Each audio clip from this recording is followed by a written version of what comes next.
Welcome back to my channel, Trending Pia po. Ayan, bago natin i-start ang ating reaction video, pasalamatan muna natin si Lord. Lord, thank you po sa maraming blessing. At syempre guys, pasalamatan natin si Kalinga Rab, kanya pong video to. At kung hindi ka pa nakasubscribe, subscribe ka na. At syempre sa ama ng Kalinga, Kuya Bal Santos Matubang, Ate Edna Vlog. At syempre, ang ating Ruel of Malala, Graciel Morales Vlog, Kalingap Dan, Kalingap Edu, Kalingap Awe, Kalingap Angeli, Kuya Brooks. At sa aking mga co-reactor guys, Marciano 2.0, RC Supremo, Ghost Random, at syempre, Borloloy Thinking, ayan, Wow Life, Miss M, at Dong A. Supportahan po natin panoorin ang kanilang mga videos. At syempre guys, ayan, maraming salamat po. 46k subscriber na tayo. Thank you so much po sa lahat na nag-like, nagsishare at nagsasubscribe po kay Trending Pia. Ayan, salamat po. Ayan, thank you so much and I love you all. Ayan, grabe.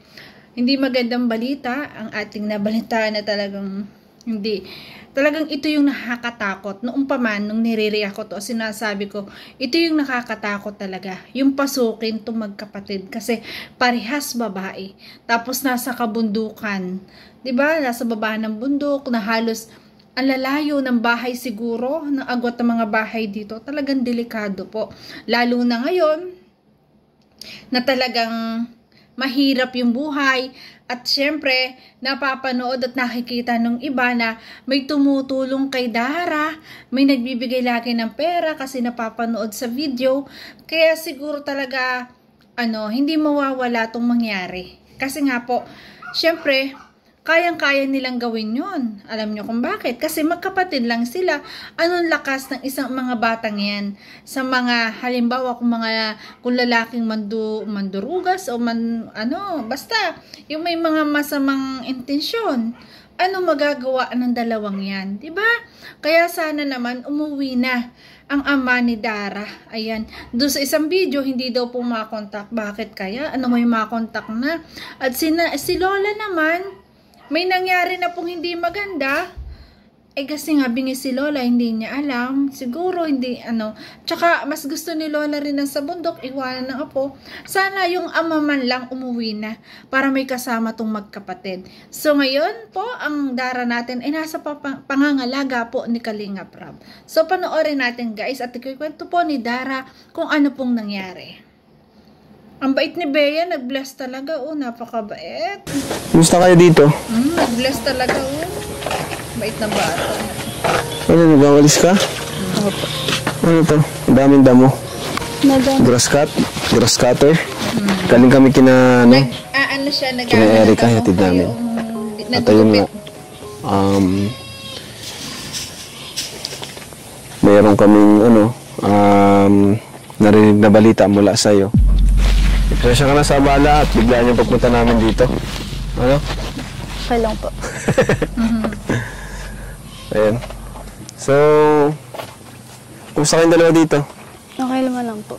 So, ayun Dara, nag-message ka nga daw kay David na totoo yun na may gusto sanang buti na lang at may contact si Dara kay David, kaya talaga napasugod si Kalinga Prab.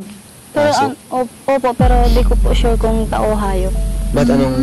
Kasi po nandito po si Lola kagabi, nag-uwi po. Oo. Tapos, nandiyan po yung mga aso niya sa labas. Tapos, parang mga bago mag 12 na umaga, parang may 12, madaling araw, ating gabi. Tapos parang po may parang may pinagpipilit pong pumasok. Pero may aso. Grabe, nakakatakot guys. Sa naman po dyan, pag may tao po kasi parang nagbabatok po sila. Pero nung time na yun, hindi bumabatok. Uy, baka iba. Kasi kung tao, syempre, maingay o baka kilala ng aso. Kaya hindi maingay. Posibleng mangyari yun, di ba? Pero meron po talagang sing ganyan-ganyan po. Kasi po yung kadena po, pag ginaganyan-ganyan po na po talaga siya. Tapos pagbalik ko po ulit, naghiga pa ako ulit. Tapos, nagbalik na naman po ulit. Nakakatakot. Grabe. Na naman po. May gumagalaw daw sa kadena ng kanyang pinto. Nakakatakot. Tapos yung parang, nag-chat pa ako, kinakabahan pa ako. Tapos yun po. Pero sa tingin mo, parang hindi siya hayop? Ano pa eh, wala pa akong nakita. Parang tao? Tao, ano. Hindi, pero parang tao yung pag ganun-ganun. Ano, parang oo po. Kasi po ano. Pero ano lang po, mahina lang po na nalakas na hina po. Kakatakot naman nun. Yun nga, kaya nag-alala din talaga kami ng sobra nung time na yun, nung nag-chat ka. Alas 12 pati, ano? Opo. Di mo wala bang boses? Wala po. Alas 12. Pero nung first time ba nangyari yun? First time po. Kasi kung aso yun, matagal na nangyayari yun. Parang sanay ka na may nagganon. Di ba? Kung aso. Kagabi lang po talaga ako masyadong kinabahan. Ngayon ko lang po kasi na yun, naramdaman ko sa experience. Grabe. Kasi nga, guys, hindi posible talagang mangyari. Kasi alam nila na binibigyan ng pera si Dara.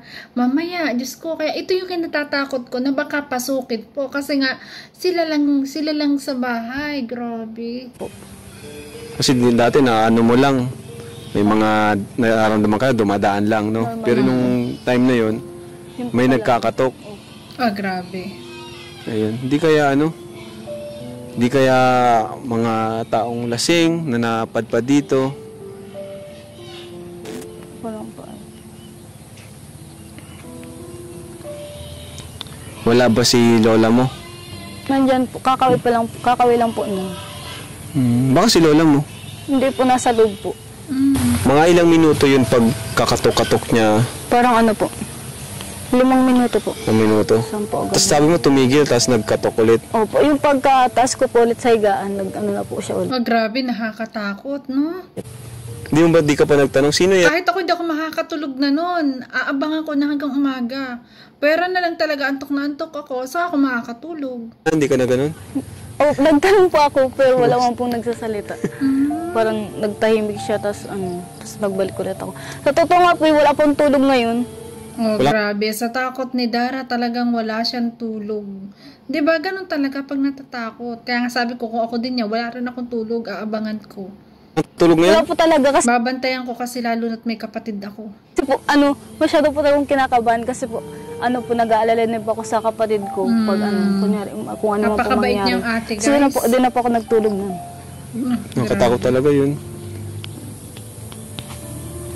Wala ka bang number ng mga barangay tanod dito? Kaya sana pauwiin na lang ni Kalinga Prab. Sana makontak, tulungan, dahil hindi daw makontak ni Dara, sana tulungan din ni Kalinga Prab na makontak yung ama para pauwiin na. Bigyan ng pamasahe pauwi para may kasama yung mga anak. Hindi natin masasabi yung panahon talaga na hindi inaasahan. Mas maganda yung may kasama talagang lalaki sa bahay. Tulad niya, papa niya. Ito, ang alam ko yun. 24 hours ata yun, no? Mga barangay, tanod. Wala po. Naku, dapat may number ka. Ni Kuya Arias everyday, dapat may number ka nun. Meron na po kanina. Meron ka ng number. Ayun, very good. Para pag may encounter ko ulit na ganun pangyayari, sabihan mo kami agad, ha? Nagsisigaw nga po ako din. Napakabait ni Kalinga Prab, talagang to the rescue palagi. Sa kabilang Nagsigaw po ako. Sabi ko, Ate Julia. Tapos di pa ako nadadangog, di pa ako. Pero ang bilis nga po ako siging apo, tapos di pa ako talaga nadadangog. Si lola niya kasi bingi din yun. Si lola niya kasi wala rin pandinig. Ibig sabihin, sumisigaw ka para marinig ka nung kahit may yung bahay doon sa Opo. Matalino. Grabe bro, no? Talagang silang dalawa pa talaga bro ay delikado ang Delikado talaga Kalinga Prab kasi mga babae. Tas kababata pa. Hindi lang delikado, kawawa rin ang kanilang kalagayan dito. Kawawang kawawa. Kumusta yung pera mo? Nakapag-open ka na ba ng bank account? Oh? Galing ah. Grabe. Nakapag-open na bro agad.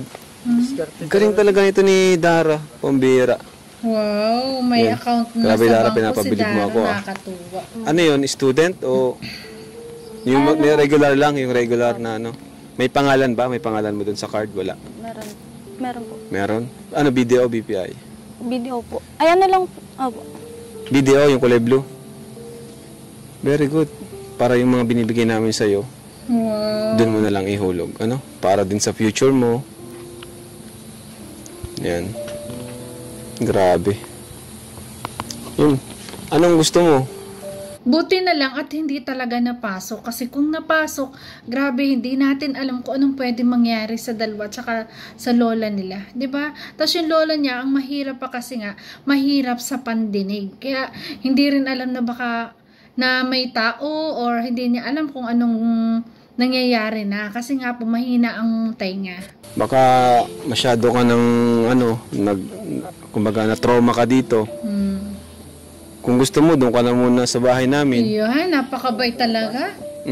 Ito ko hanga dito ko hanga talaga kay Kalinga Prab. Talagang open lagi yung bahay niya. Lagi niyang ini-offer na if ever na talagang doon muna patitirahin sa kanila. Katulad ni Jimwell, di ba? Nandoon, ayan. At alam ko naman, nakasundo rin ni Ma'am Jack ito si Dara, kasi kita niyo naman ang inayusan, grabe, at binihisan, talagang kitang-kita mo na nanay din ang dating ni Ma'am Jack kay Dara. So yun, grabe, sana makauwi ang tatay nito para may kasama. May pasok na ba kayo? Wala pa? Sa Martes pa po. Next week? Opo. Di ba? Ano sa tingin mo, Dara? Ikaw? Ito na. Okay lang sa'yo? Hindi siya nag-iisip din siya. O nga na, baka na. Sa amin okay lang naman kasi dalawa lang naman kayo. Di ba Kuya Robin? Kaya Kuya Robin, anong ma-advise mo sa kanya Kuya Robin? Ano, okay na kayo? Robin na? Ayan, nakapag-desisyon po si Dara na sumama na muna. Siyempre, para makapahinga siya. Kasi nga, wala daw siyang tulog at ito si Kalinga Prab ay handang isama siya para nga makapahinga. Kasi syempre, nung itong araw na to, mamayang gabi, takot na naman to. Kaya sana talaga umuwi yung tatay niya para naman may kasama. Kasi nakakaawa po mga bata. Oh, ano to? Bago to? Opo. At may ganito ka? Gamaan po sa damo. Sa damo, kaya pala ang dami doon, Ikaw na gano'n, yung mga... Ang sipag ni Dara talaga, grabe. Sa putol, madaming putol yun, Tingnan bro, pakita mo yan. Nagpuputol siya. Diba? Galing ni Dara, no? Ang sipag. Diba kung iba ang bibilhin? Sapatos, damit, yung mga pamporma. Pero si Dara ito, mga inuon. Ganon yung ibang mga kabataan talaga. Kaya talagang kahanga-hanga din to si Dara. Yung iba talaga ang bibilihin. Siyempre may pera. Yung luho sa katawan. Pero hindi si Dara. Ang binili niya talagang panggamas ng kanyang paligid, ng kanyang bakuran. Para kanyang matamnan. At siyempre para maganda yung kanyang mga halaman. Maaliwala sa kanyang paligid. Grabe. Katuwa si Dara. Mga gamit sa bahay. Saka, ang linis talaga ng nila, Dara. Ang linis ng bahay. Ng lutuan, ng linis. So, rin na kayo? Okay na po. Alam nyo guys, naniniwala ba kayo sa kasabihan na pag malinis daw yung kalan mo, ganun kalinis ka rin tao? Naniniwala ba kayo doon? Sabi kasi yun ng matatanda. Oh, sige. Yun daw ang sumisimbolo. Ayan. Ayan, kasama. Sama na sila. Naiiyak ako, nakakaawa guys. Ang hirap ng gantong buhay. Walang ina. Grabe. Yung ama pa hindi pa umuwi. Buti na lang nandiyan si Kalinga Prab na talagang handang tulungan sila. Nakakatuwa. At natulungan ni Kalinga Prab at natagpuan niya. Kasi talagang sasama to kasi nga stress to kasi natakot, na trauma sa nangyari nakaraang gabi. Talagang mas maganda talaga yung naging desisyon ni Kalinga Prab na isama muna para makapagpahinga tong bata. Hoy, napaka-gentleman ng Kalinga Prab. Talagang pinagbukas pa ng pinto grabe. Anak na anak ang turing niya, sobra. Nakakaiyak. Sana umuwi na talaga yung tatay ni Dara. Nakakaawa po sila magkapatid. Hindi natin masasabi ang pwedeng mangyari, lalo't wala silang kasama. Lungkot.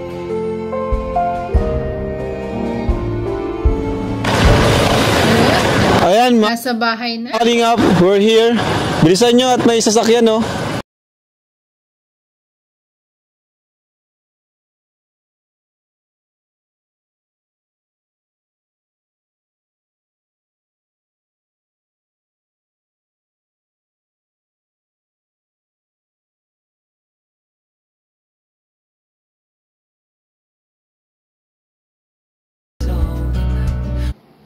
Ang ganda, ang gara ng bahay ni Kalinga Prab, pero talagang makikita mo talaga sobrang bait niya kasi lahat pwedeng tumuloy. Ino-offer niya yung kanyang bahay. Kaya talagang kahanga-hanga din si Kalinga Prab ko lang.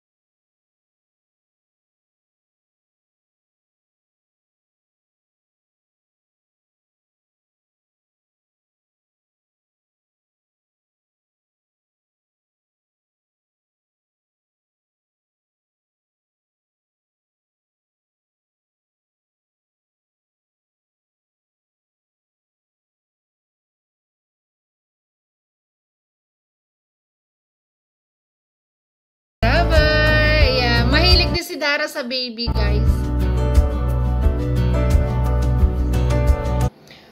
Buti na lang talaga nandito si Kalinga Prab. Ayan, grabe. Napakabait talagang to the rescue kay Dara. At syempre, dito muna si Dara. Siguro mga ilang araw kung hindi pa nagpapasukan. Kasi nga, para maibsan yung kanyang traumang naramdaman ng nakaraang gabi. At grabe, at halata naman na nag-enjoy naman dito si Dara. Ayan, magkasundo silang dalawa ni Baby Rabay. Talagang siya ang inaalagaan niya, sama sa kanya si Baby Rabay. Napakabait din talaga ni Baby Rabay, no? Talagang lahat ay kasundo, kahit sinong kumarga. Ang bait-bait ng batang to. Mana sa ama at sa lolo at lola. So yan, grabe. Nawa po talaga ang tanging hinihiling ko. Ayan, sa mga sponsors, sana po ay mapansin nyo rin to si Dara na maunang mapabahayan. Nawa ay mapabahayan agad kasi nga hindi po sila safe sa kanilang bahay kasi pareha silang babae at ang bata pa. 'Di ba?